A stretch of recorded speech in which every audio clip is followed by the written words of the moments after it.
Everybody, and welcome back to another Doctor Who action figure review on the Host Productions. In today's review I'm going to be taking a look at one of a number of Doctor Who action figure collector sets that are exclusive to B&M for the summer of 2020. In today's review I'm going to be taking a look at the Companions of the Fourth Doctor collector set, featuring rather excitingly a classic variation of Sarah Jane, as well as both Romana I as portrayed by Mary Tamm and Romana II as portrayed by Lalla Ward. I feel like I'm dreaming. These are three figures that we've wanted for absolutely years, and here they finally are to add to our shelves. Taking a look at the packaging, I'm not going to bore you with it because we've seen it on many occasions already. We have the TARDIS graphic at one side, the Doctor Who logo at the top, the title of the set and the Capture Options logo at the very bottom. In the centre we do of course get a preview window to take a look at the figures on the inside of the box, as well as a white background. There is also the limited edition sticker, once again stuck onto the plastic. And then of course flipping around to the back, we have your further jargon that you come to expect on these collector sets, title at the top and other images of the products on the inside of the box, and other than that it is exactly the same to usual. So firstly, I'm going to be taking a look at the Sarah Jane action figure, as seen throughout the later half of Genesis of the Daleks and into Revenge of the Cybermen, both episodes from Doctor Who Season 12. Finally, we get to add this figure to our collection. I think that this is a figure that we all knew would be coming at some point, because it is pretty much the perfect body to use, of course the combat variation of Martha. The best things about this figure is that they've not just reused the standard Sarah Jane head that we got to see released as a part of the new series line. They've actually gone and sculpted a brand new head to make Elizabeth Sladen look like how she did back in 1975. Comparison to the original figure being Martha from the Series 3 finale, of course the initial figure is pretty much an entirely black costume. We don't really have too much detailing on this whatsoever, with the exception of a few bronze highlights there to show the buckle of the belt, and of course a few buttons in there as well. We have a stark change, as we have the army patterned trousers there at the very bottom,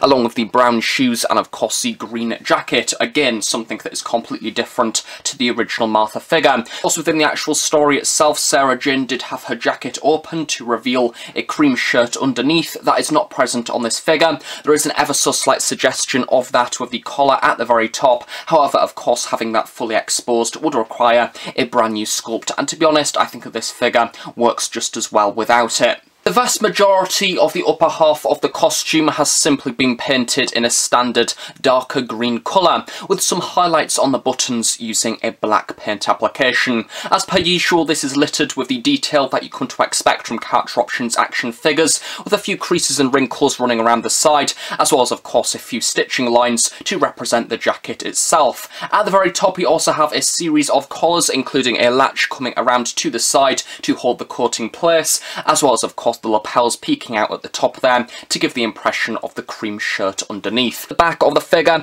again we have a series of creases and wrinkles, however nothing really too much to talk about, with just the lower band running along the bottom. Of course, one of the most notable things with this costume is the inclusion of the army camo trousers, which of course do follow the same sculpt as the original Combat Martha figure, and as a result do have the appearance of being rather baggy, almost like a tracksuit, almost like a type of trouser you would see being worn by somebody who hangs around the back of Sainsbury's late on a night, and you probably don't want to walk past them. Capture Options have done a very good job. We have this base colour of a rather murky yellowy brown, and then of course along the top of this we have the darker green design once again, an ever so slightly different shade compared to the upper jacket, along with a few patches of brown on there as well, and this does of course also extend onto the back of the trousers with the same design. And to finish off the detailing for the trousers, we have the inclusion of a light brown belt along with a silver buckle highlight. And then of course at the very bottom of the figure we have the inclusion of the walking boots. Overall these have been given a brown paint application with a slightly darker shade of brown at the very bottom to represent the sole of the shoe, and we have your standard detailing on this, including the laces and the various panels of the shoe itself.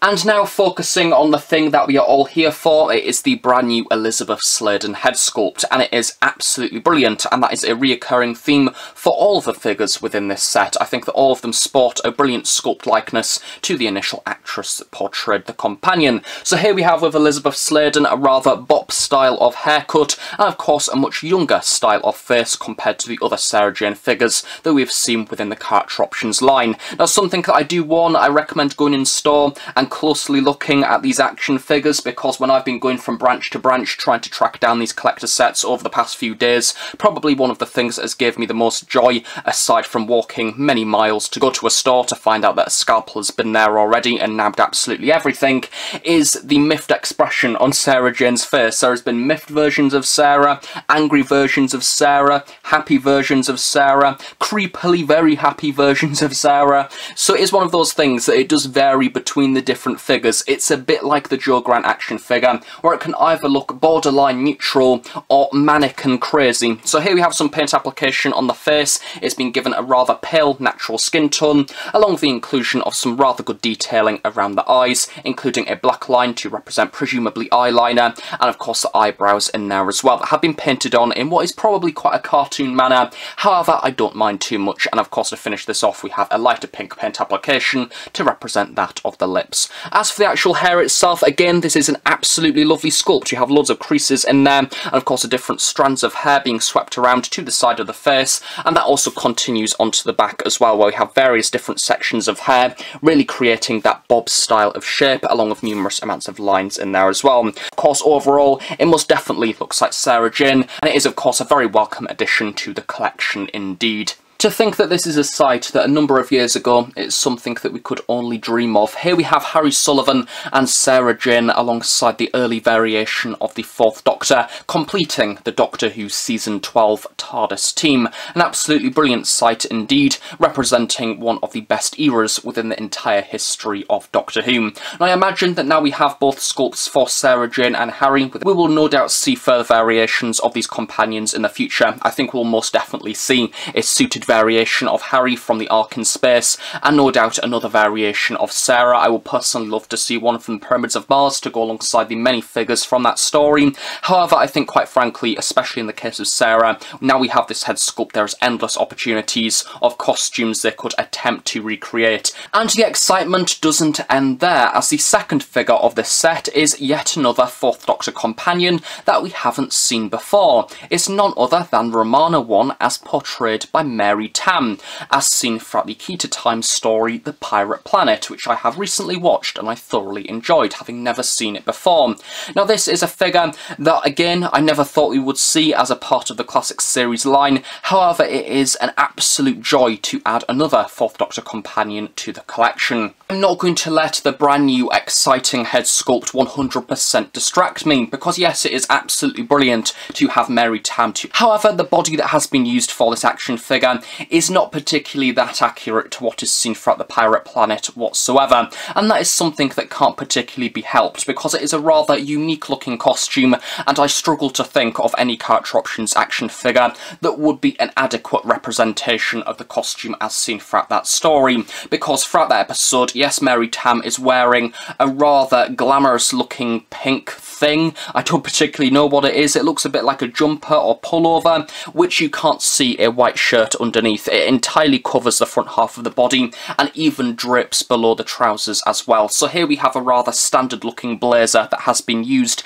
and yes, it's not 100% accurate, but I suppose the point is, now we have this sculpt. If you want to make a more accurate variation of Romana I, now that we have the sculpt, you can go away and customise and make your own, which is something that character options can't do. In the very centre of the costume, we have the inclusion of a white shirt. This does have a series of creases and wrinkles running around the sides, as well as buttons running up the middle, along with the sculpt of a collar section at the very top, and as you can see, it is partially open. We do also have the blazer over the top of this, which has been painted a delightful pink. It's very pink. It's probably the pinkest pink that I've ever seen. Glossy, glittery paint application that has been used, and there is also further detailing that has been applied to the jacket, including more creases and wrinkles, and of course the lapels running around the side. Back again, we have the continuation of the lovely stitch design with, of course, the pink once again painted. On the arms, we get the continuation of the pink blazer. However, this only reaches so far, and the rest of the arm has been painted white to create the impression or illusion that the blazer jacket basically ends there. It doesn't really work, I'm not going to lie. One thing that they've tried to do to make it look a bit like the costume from the story, however, it's not particularly too effective, but I suppose it doesn't look too bad. It's okay, and I'm not really going to hold it against this figure too much, but yes, if this was a different sculpt, it would no doubt look a lot better, but for now, it's fine. Thinking back to the costume department for the Pirate Planet, this is probably one of the worst choices of costume that you could potentially give a Doctor Who companion. Here we have an entirely white pair of trousers, which almost instantly are no doubt going to get muddied up and stained and whatever else throughout the filming of Doctor Who. The only thing that we have to talk about here is the highlight that has been given to the belt using a silver paint app. Again, there's a few creases and wrinkles here and there, however, nothing too much to talk about, and of course a slight suggestion of the pockets there at the top of the trousers as well. And then, of course, moving on to the likeness to Mary Tamm, again, absolutely brilliant. I like to think that because this is the only part of the figure that is brand new, a lot of attention has gone into the detail and making sure it looks like the actress who portrayed the character. A lovely likeness to Mary Tamm. I love the way that they've tried to capture some of that personality with the raised eyebrow on the right hand side, and of course we also have some sharp detailing on the eyes as well, with the inclusion of the eye whites, the black line along the top to give the impression of eyeliner, and of course the light blue of the iris in the very middle. There is also some purple paint application on the lips to give the impression of lipstick, and of course overall we have a slightly darker skin tone compared to that of the Sarah Jane figure. And then moving around to the side of the sculpt, again, I think we have a lovely side profile to that of Mary Tamm. They've definitely captured the glamour that she possessed throughout the key to time. And of course, around the sides, we have the detailing that has been given to the hair, with lots of strands of the hair in there, of course, especially towards the lower half of the hair itself, having all of those wild curls coming around the side, especially towards the lower half. Again, a wash has been applied over the top of this, which is ever so slightly more prominent compared to that of Sarah Jane. I think that a slightly greyer wash could have been applied just to bring out those details a little bit further, especially around the lower half of the head, as I can't help but think that this is a lovely sculpt and a wash may have brought out some of those details a little bit more. An absolutely brilliant sculpt, and one of which that definitely looks like Mary Tamm. I'm very impressed with it. And with the release of Romana I, we have the completion of yet another 4th Doctor TARDIS team, this time round from Season 16, The Key to Time. A brilliant figure to go alongside the 4th Doctor and the Barry Newbury TARDIS exterior. I highly recommend this set. Of course, the vast majority of collectors are going to be buying this set anyway, and I don't want to push it, but now with seeing head sculpts, it will be great to maybe even see some brand new accessories being made. I think that something that would have really made this figure stand out even more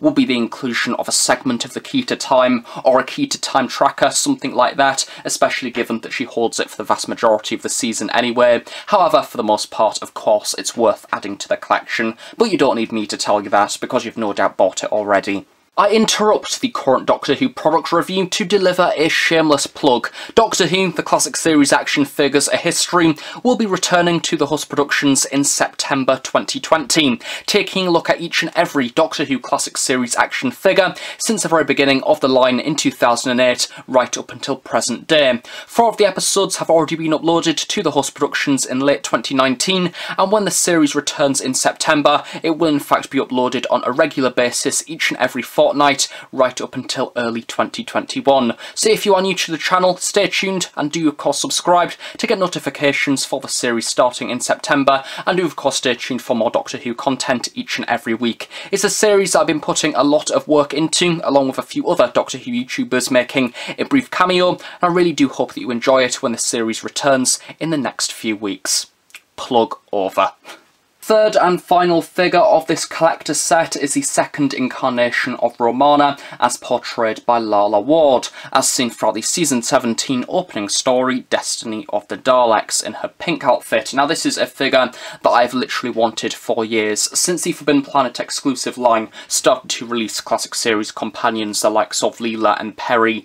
I just always wanted this figure. It is a companion that has stood out to me, and it's one that I've always wanted to own, and it is great to finally be able to add this figure to the shelf. As with all of the action figures released as a part of this collector set, of course the main base is a pre-existing Character Options action figure, and one that wasn't even in my contemplation as being a good base for Romana II from Destiny of the Daleks. It is in fact a Sarah Jane figure from the Sarah Jane Adventures range, a figure that I completely forgot even existed. It has been on my shelf now, probably since its release way back many years ago. It was initially released, I think, alongside Kudlak, and to be honest, it is a very effective reuse in a very similar manner to the genesis of the Daleks Sarah Jane. Starting off at the very bottom of the figure, the once brown shoes seen on the Sarah Jane release have now been repainted a rather plum looking purple. Some of those smaller details of the buckles on the side are of course still present because it uses exactly the same sculpt. Unlike the initial Sarah Jane release, some of those silver highlights have now been removed, especially on the buckles.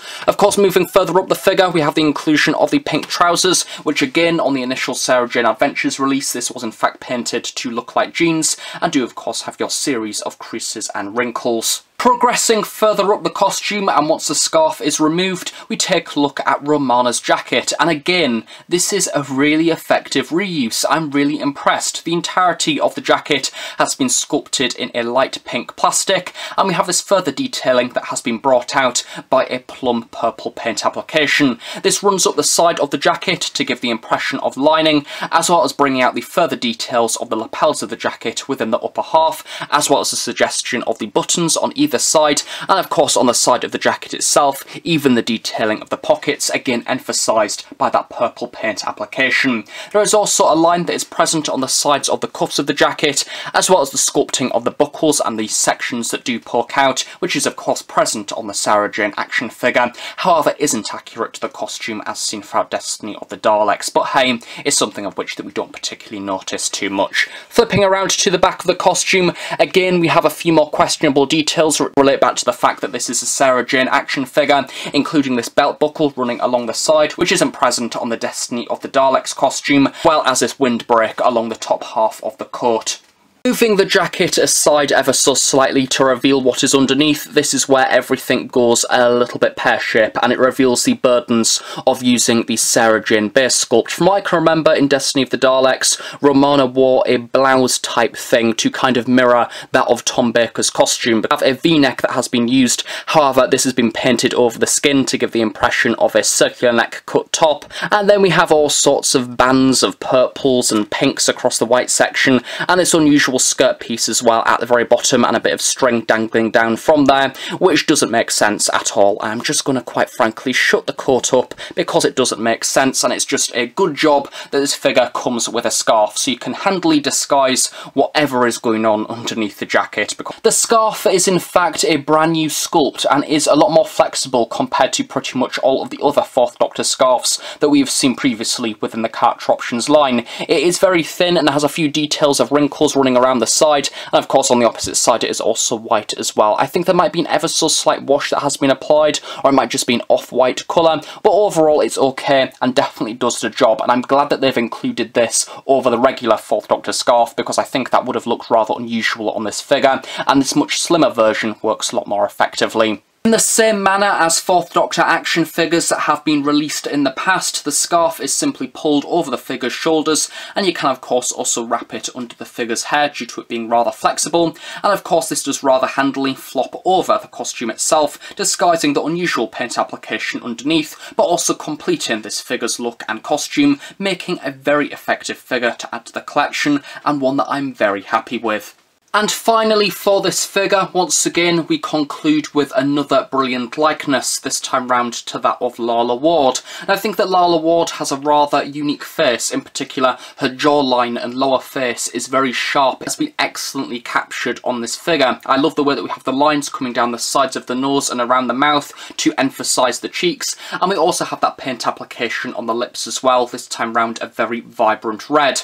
We also have the inclusion of the eyes, which equally have been given given a very sharp paint application with that black line given to emphasise the eyeliner, and of course the eye whites and the lighter blue iris. We also have the eyebrows, which have been rather subtly painted using a brown paint application. I know that a few people have been saying that the difference between the initial sculpt images that were released online and then the paint application that has been slapped over the top has taken away some of that detail. However, I still think that this is undeniably Lalla Ward. I think it is visually very much like how she looks throughout the story itself and definitely sports a great likeness. But of course, if this was a slightly larger scale, no doubt some of those details that were on that initial design would have been easier to recreate, such as the different tones and pigments within the skin, which this time round on this sculpt have simply been replaced by one basic colour. We also have the inclusion of the hair, which has been sculpted over either side of the shoulders, and of course this has been painted a standard yellowy colour. We also have a wash that has been applied over the top of this, a lighter brown, which again brings out some of those details of the strands of hair a little bit further,